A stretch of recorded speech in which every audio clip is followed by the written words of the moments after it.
In July 1945, as World War II was rapidly drawing to its end, the heavy cruiser USS Indianapolis was tasked with one of the most critical and highly classified missions in the entire history of naval warfare.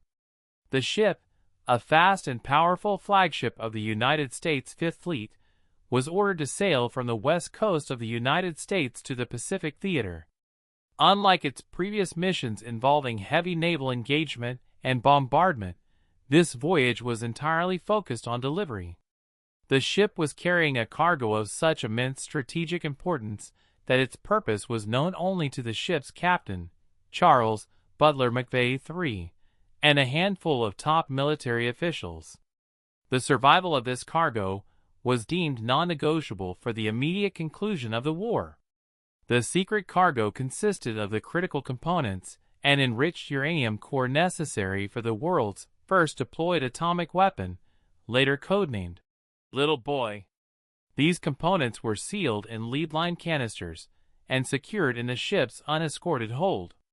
The secrecy surrounding the mission was absolute and overwhelming. No records of the cargo were kept in any official logs, and the ship was intentionally given no dedicated security escort to avoid drawing any unwarranted attention to its movement across the vast Pacific Ocean. The mission was codenamed Operation Hull and required the USS Indianapolis to steam at maximum speed and maintain absolute radio silence for the entire voyage, ensuring that the enemy could not possibly anticipate the delivery of this apocalyptic payload. The first, high-speed phase of the mission was a tense but total success. The USS Indianapolis completed the arduous, unprecedented 10-day journey from San Francisco to the island of Tinian at record speed.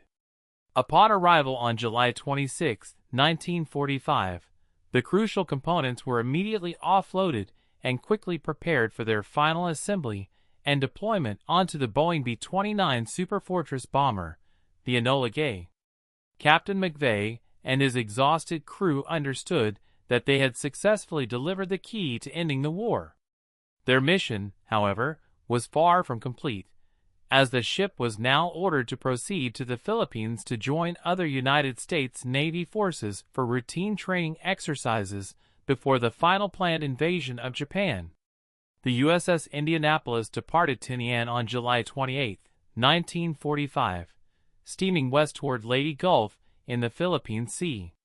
Given the extreme secrecy of the atomic mission, the ship was once again sailing unescorted, navigating through waters known to be infested with aggressive Japanese submarines operating in the final desperate days of the war. Due to a series of catastrophic bureaucratic failures and lapses in communication that continue to be debated by historians, no one at the subsequent ports of call was ever notified that the heavy cruiser was en route. The huge, critical warship, having carried the world's most devastating secret, sailed alone into the deep, dark heart of a recognized combat zone, entirely invisible to its own command structure. As the USS Indianapolis steamed through the vast, open waters of the Philippine Sea on the night of July 29, 1945, the ship maintained its strict radio silence, making it an isolated, solitary target. The sea was deceptively calm, a dark, moonless expanse that offered perfect cover for unseen threats. Unbeknownst to Captain Charles Butler McVay III and his crew, their path was about to intersect with a formidable and highly experienced predator, the Imperial Japanese Navy submarine I-58, commanded by Lieutenant Commander Makitsura Hashimoto. The I-58 was a large, modern submarine equipped with powerful torpedoes and, critically, a special, Kaiten, man-torpedo, capability, making it one of the most dangerous remaining Japanese naval assets. Lieutenant Commander Hashimoto was a seasoned veteran of the Pacific War, having successfully navigated some of the most treacherous combat zones. On this particular night, the I-58 was operating far from its usual hunting grounds, on a desperate, late-war mission to inflict any possible damage on the overwhelming United States Navy. At approximately 0:02 on July 30th, 1945, a lookout on the I-58 spotted the faint silhouette of a large, unescorted ship. It was the USS Indianapolis, alone and vulnerable, moving at a steady 17 knots through the inky darkness, directly into the Japanese submarine's optimal firing range. The I-58 immediately prepared for a decisive attack. Lieutenant Commander Hashimoto ordered his crew to battle stations and began a silent, calculated approach. Using his periscope, he carefully tracked the USS Indianapolis, noting its steady course and the lack of any evasive maneuvers. The Indianapolis, having completed its high-priority atomic mission, was not zigzagging to avoid submarine attack, a standard defensive practice that had tragically been deemed unnecessary for its current, non-critical leg of the journey. This decision, combined with the catastrophic intelligence failures that left the ship's movement unknown, sealed its grim fate. At 0:14 on July 30, 1945, the I-58 launched a spread of 6 deadly Type 95 torpedoes, specifically designed for long-range, high-impact attacks. 2 of the torpedoes found their mark with devastating accuracy. The first torpedo struck the USS Indianapolis on the starboard bow, immediately rupturing the fuel tanks and causing a massive explosion that ripped through the forward compartments. Seconds later, a second torpedo slammed into the midship section, igniting ammunition stores and unleashing another colossal blast that fractured the ship's keel. The massive explosion sent enormous columns of water, fire, and debris hundreds of feet into the air, instantly killing hundreds of sailors and trapping countless others in the rapidly sinking vessel. The impact of the 2 Japanese torpedoes was instantly catastrophic. The USS Indianapolis, a massive ship designed for combat, was effectively doomed within seconds. The explosions destroyed the forward fuel storage, ruptured the internal bulkheads, and, most critically, fractured the ship's keel. The cruiser immediately began to list violently, reaching a severe angle that made orderly evacuation impossible. Power failed instantly across the vessel, plunging the ship into terrifying darkness and simultaneously crippling the communication center, the vital heart of the ship that could send out a distress call. In the midst of the chaos, the failure to transmit a clear distress signal proved to be the second tragedy of the night. Although several frantic attempts were made by the radio operators to send out the SOS signal, the main and auxiliary radio antennae were instantly destroyed by the blasts and the rapidly rising water. Crucially, 3 separate United States Navy listening stations actually received fragmented messages that night, but tragically, these warnings were dismissed or ignored by watch officers who assumed the incomplete messages were a German deception or a non-critical error. Because the ship was not expected to be in danger and had no escort, no one in the command structure realized the USS Indianapolis had been attacked. The order to abandon ship was given by Captain Charles Butler McVay approximately 12 minutes after the torpedo strikes, but by then, the ship was already sinking rapidly. Hundreds of men, many severely injured, struggled to escape the tilting decks and internal compartments, fighting their way through darkness, steam, and rising water. Due to the rapid and violent sinking, many of the lifeboats and rafts were either destroyed, inaccessible, or impossible to launch correctly. The heavy cruiser, which had delivered the secret to ending the war, slipped beneath the waves in an astonishingly short time, swallowed by the Philippine Sea. Approximately 800 to 900 men survived the initial explosions and the rapid sinking, only to find themselves struggling in the dark, oil-slicked open ocean. Many were badly burned or injured, and they were immediately subjected to the biting cold of the deep ocean at night. They managed to cling to floating debris, a few scattered life rafts and nets, gathering into disorganized groups. As the first rays of dawn crept over the horizon, the reality of their isolation became chillingly clear. They were adrift in one of the most remote and hostile stretches of the Pacific Ocean, entirely alone, and tragically unknown to the United States Navy. As the sun rose on the morning of July 30th, 1945, the true scale of the disaster became terrifyingly clear. The surviving men of the USS Indianapolis were scattered across miles of the vast Philippine Sea in several large, dispersed groups, clinging precariously to the few scattered life rafts, nets, and pieces of floating debris.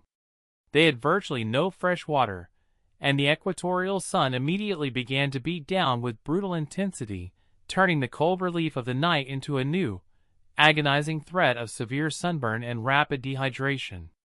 The men, many suffering from grievous burns, broken bones, and internal injuries sustained during the torpedo strikes, faced the immediate, demoralizing realization that their distress signal had tragically failed to reach the United States Navy. The tragedy deepened due to catastrophic failures within the United States Navy's complex command structure. Despite the ship being severely overdue at its destination port in late hours after its scheduled arrival, no official report was made, and no search was initiated. Due to the complete secrecy of the ship's atomic mission and the erroneous assumption by multiple watch officers in the chain of command that the USS Indianapolis was sailing safely, the cruiser's disappearance was simply not noticed. The lack of proper tracking meant the survivors, already suffering greatly, were now trapped in a vacuum of information, completely invisible to the vast fleet they had just served so critically. The relentless struggle against exposure and injury became immediate and consuming. The men's open wounds were quickly poisoned by the constant contact with the corrosive salt water, severely exacerbating their pain and leading to dangerous infections. The intense heat of the day caused continuous vomiting and hallucinations as dehydration took its inevitable toll. Officers, including Captain Charles Butler McVay III, who was floating separately with a small group, struggled desperately to impose order and discipline on the largest groups, trying to prevent men from drinking the fatal salt water and leading them in prayers. The fight for survival in the vast, empty ocean was now a direct, brutal struggle against the physical and mental limits of the human body. Then, the final, existential horror arrived. With the setting sun of the first day, the first large sharks appeared in the dark, oily water surrounding the clusters of survivors. Drawn by the scent of blood from the injured men and the general chaos, the predators began to circle the largest groups. The attacks were swift, brutal, and terrifying, pulling men screaming beneath the waves. The constant, paralyzing psychological terror the predators inflicted added a new, unbearable layer to the already immense suffering from exposure and thirst. The men of the USS Indianapolis had survived the sinking, but they had entered the start of a nightmare where they were now the prey, helpless and completely isolated. By the second and third days at sea, the ordeal facing the survivors had reached a horrific, unimaginable intensity. The relentless equatorial sun boiled the men, causing massive swelling and painful peeling of the skin. Continuous exposure to salt water and the blinding glare off the ocean surface led to salt-induced blindness and persistent, debilitating vomiting. Dehydration became the most brutal enemy, turning the men's minds against them. Delirium and severe paranoia took hold, leading to terrifying hallucinations. Men began seeing rescue ships on the horizon that were not there, or tragically believing that the ocean beneath them was actually a supply of fresh, cool water, a deadly delusion that sealed their fate. The escalating horror of the shark attacks made survival a continuous, psychological nightmare.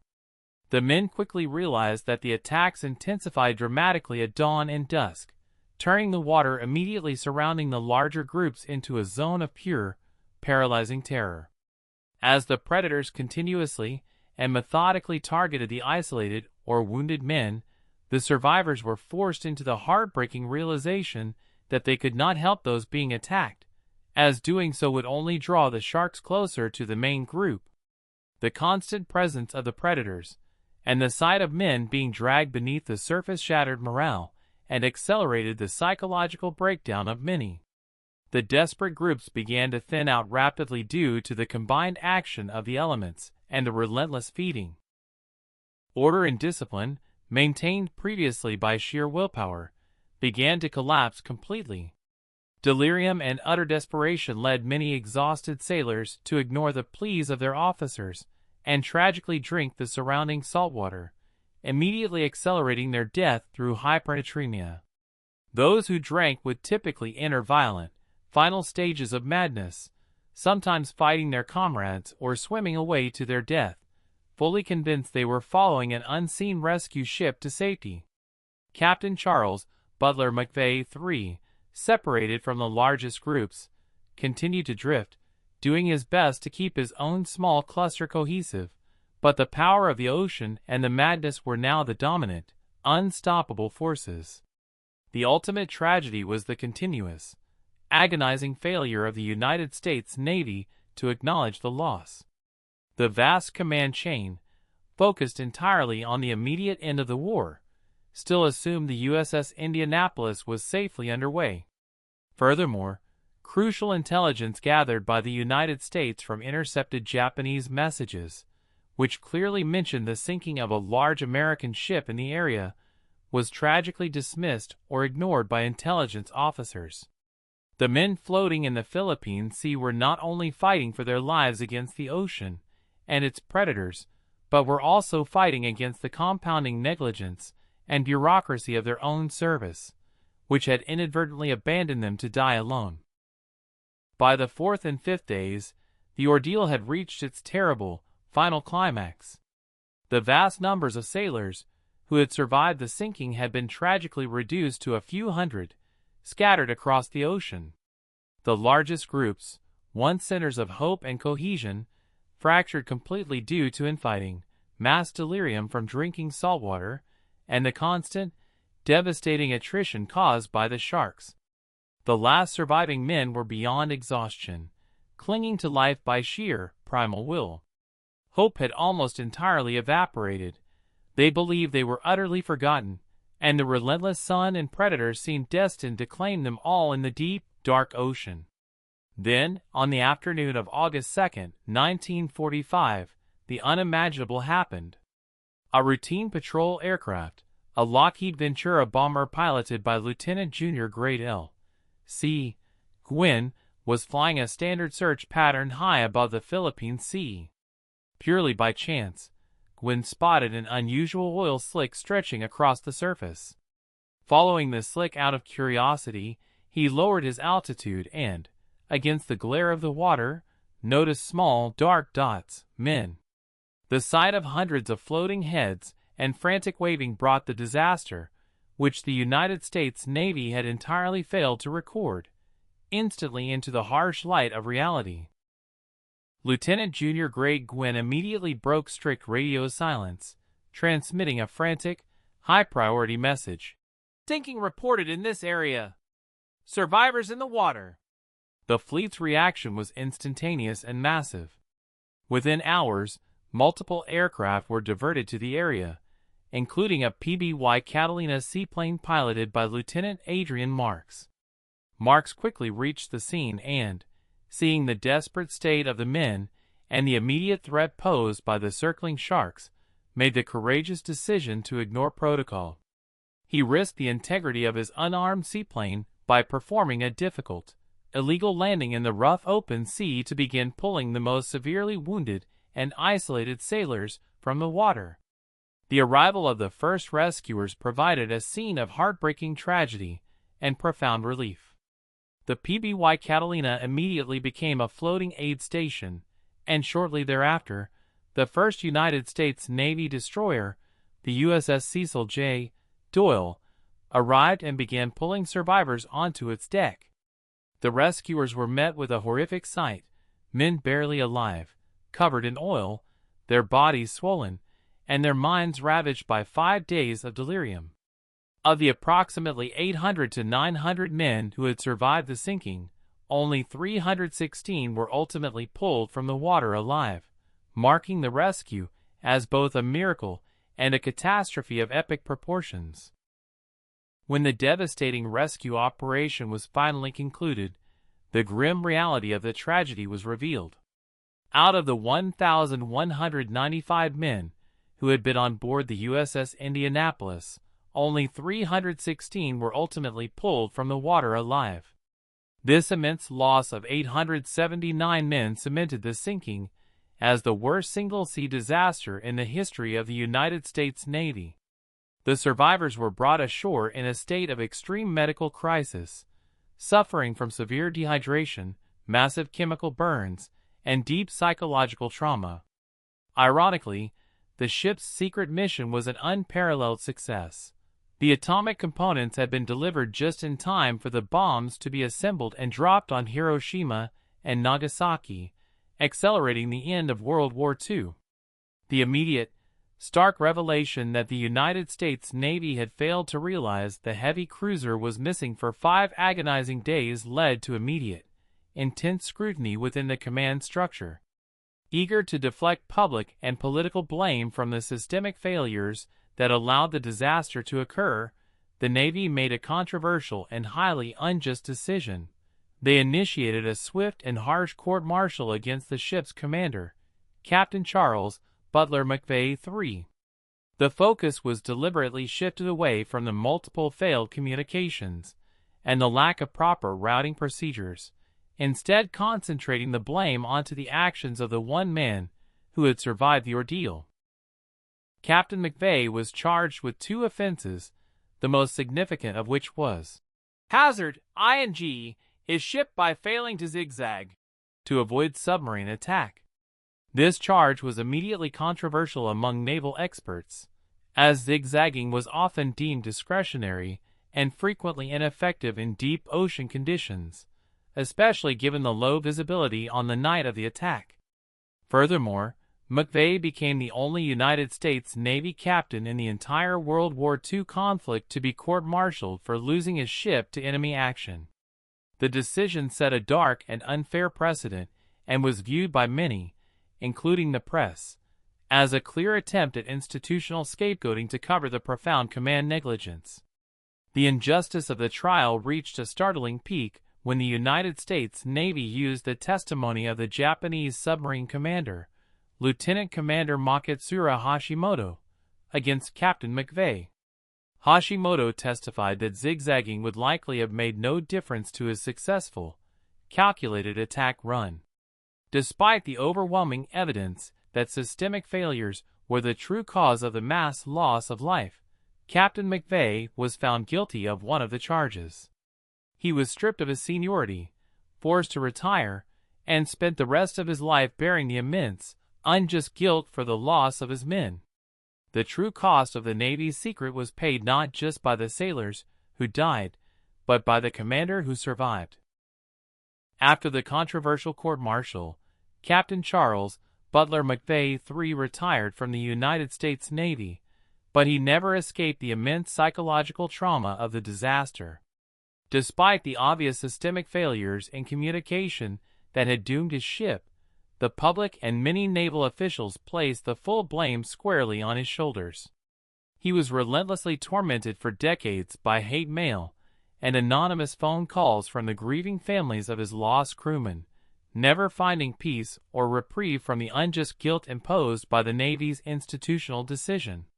He carried the burden of the loss of 879 men every day for the rest of his life, a constant, consuming reminder of the tragedy he was forced to endure. The immense psychological toll of the disaster and the institutional persecution ultimately led to a final, heartbreaking loss.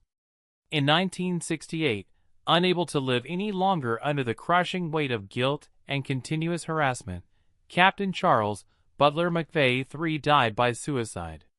His death, which occurred over 2 decades after the sinking, finally galvanized the surviving crewmen. They recognized that the only way to truly honor their fallen comrades and find peace themselves was to clear the name of their captain, who had been unfairly made the scapegoat for the United States Navy's greatest single naval disaster.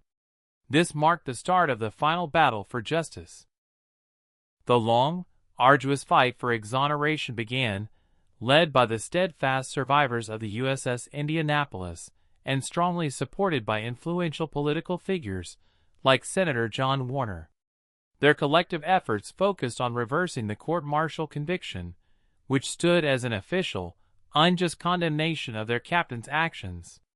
In a remarkable and poignant twist of fate that highlighted the deep irony of the case, the Japanese submarine commander who sank the ship, Lieutenant Commander Makitsura Hashimoto, came forward to vigorously support the exoneration of Captain McVay, publicly arguing that the Navy's court-martial was entirely unjust and that he would have sunk the ship regardless of zigzagging.